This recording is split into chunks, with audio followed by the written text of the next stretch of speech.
What is up, fight fans? This is DJC Combat, and today I'm gonna give my breakdown and prediction for three of the big fights on UFC Orlando. This is a very stacked card, but there's a few key fights that I'm wanting to talk about. I want to cover, give my predictions for Tuivasa versus Pavlovich, and Dos Anjos versus Barberena, and then of course the main event, Stephen Thompson versus Kevin Trailblazer Holland. So I'm going to start with Tuivasa versus Sergey Pavlovich. I don't know what Tuivasa's doing, man. He's crazy. Like, he just had a war with Cyril Gane, like, not too long ago, literally 2.5 months ago. He took a lot of damage and then he got knocked out. And now he's coming back on a 3-month turnaround. He could have literally waited for UFC Perth in February to fight this guy, but he's taking him on in Orlando December 3rd, 3 months exact to the date of when he last got knocked out. So is he gonna be fully recovered? And he's fighting such a dangerous guy in Sergey Pavlovich, man. Sergey's got nasty hands. He's powerful. He's devastating. Very accurate striker for the heavyweight division. And I think in this fight, somebody is going to get knocked out. I don't think this is going to go the distance. I can see Sergey knocking him out. I can see Ty knocking him out. This fight's just going to come down to how much has Ty recovered from that last fight against Gane. Because he could come back, not fully recovered and end up getting himself knocked out. But ultimately, it's going to come down to who lands first. And Sergey is not as slick as Tai Tuivasa. His defense is not as slick as Cyril Gane, I meant to say. His defense is not as good as Cyril Gane. He will be there to be hit, and there will be more openings for Tuivasa to land on Sergey. And obviously, Tuivasa is dangerous. He can connect on anybody. Even Cyril Gane couldn't avoid that power for that long and ended up getting dropped at one point. So if you can drop Cyril Gane, I think Tuivasa can drop Sergey, except Sergey is not coming back or recovering if he gets dropped. And Tuivasa is very fast at closing that distance. He could very well explode, get in, land a big bomb, and overwhelm Sergey with a flurry of punches against the cage and knock him out. So I'm going to give Tuivasa the benefit of the doubt, and I'm going to assume that he's going to come back fine off that knockout loss. If this isn't too soon, and that he gets the job done. So my pick is Tai Tuivasa, and he gets the knockout. But if he gets finished, I'm not going to be shocked. All right. Now, Brian Barberena versus Rafael dos Anjos. Rafael dos Anjos, he's in an interesting position in his career. He's coming back to 170 after having a bit of a run back at 155. He's coming off a loss to Rafael Fiziev. Barberena's coming off a knockout win over a shell of Robbie Lawler, the ghost of Robbie, but nonetheless, it's a win over Robbie Lawler. A win is a win.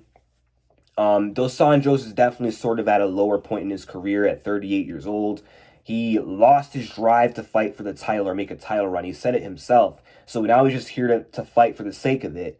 But I think RDA on his best night should match well with Barberena. I don't see Barberena as like one of these young lions that's like bad for RDA to go up against. I think he can take Brian Barberena. I think RDA on a good night is just better than him everywhere, He's a better grappler than Barberena, better wrestler than Barberena. He's got some good leg kicks that could destroy Brian Barberena. He could hurt him with leg kicks. He's got good Muay Thai. He's good in the clinch. He can do damage in the clinch with knees, elbows, and Barberena's got a soft body, and if RDA can target that body, which he can do some good damage with body work, just ask Cowboy, his kicks to the body as well.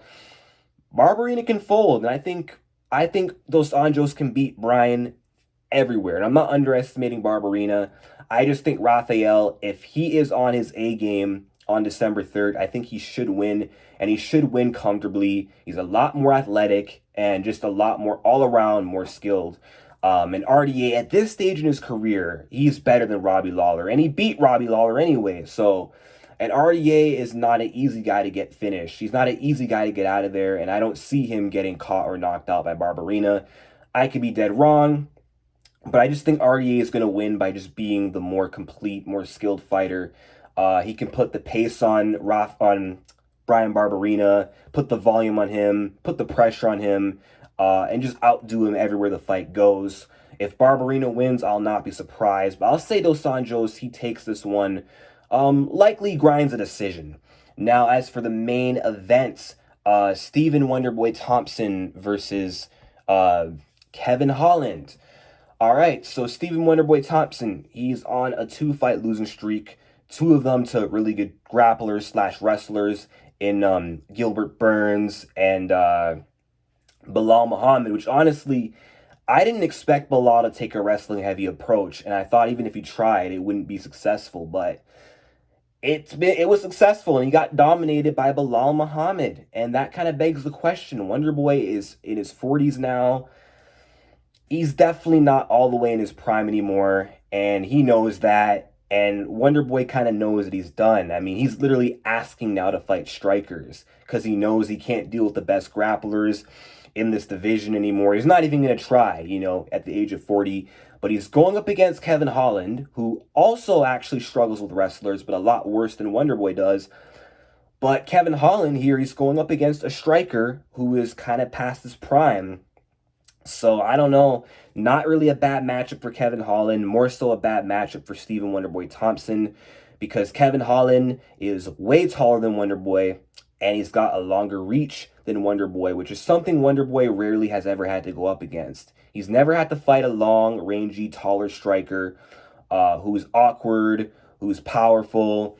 So, honestly, I got to go with Kevin Holland to win this fight against Stephen Wonderboy Thompson. I just don't think Stephen has it anymore, and it's a 5-round fight, and Holland, as long as he's striking with somebody, he has a chance to catch just about anyone on the feet, and I think he can catch Wonderboy. Wonderboy, we've seen him get dropped many times. He's taken a lot of damage throughout his career. I have no doubts Kevin Holland, if he puts them hands on Stephen's chin, he can put him down. And I mean, this guy got knocked out by a lightweight, Anthony Pettis, PFL washout. Anthony Pettis knocked him out 3 years ago. That still holds weight. And I'm just saying, if Pettis can knock you out, you're damn sure Kevin Holland can knock you out. So this is not the same Wonderboy who beat Luke, actually coming off that loss. When he beat Jeff Neal, I don't know, Wonderboy didn't look overly that great anyway in that fight, and then he went on to go on that losing streak. So I just think Wonderboy, his best days are behind him. I think maybe Thompson in his prime could probably pick up a decision, but right now, I don't think so.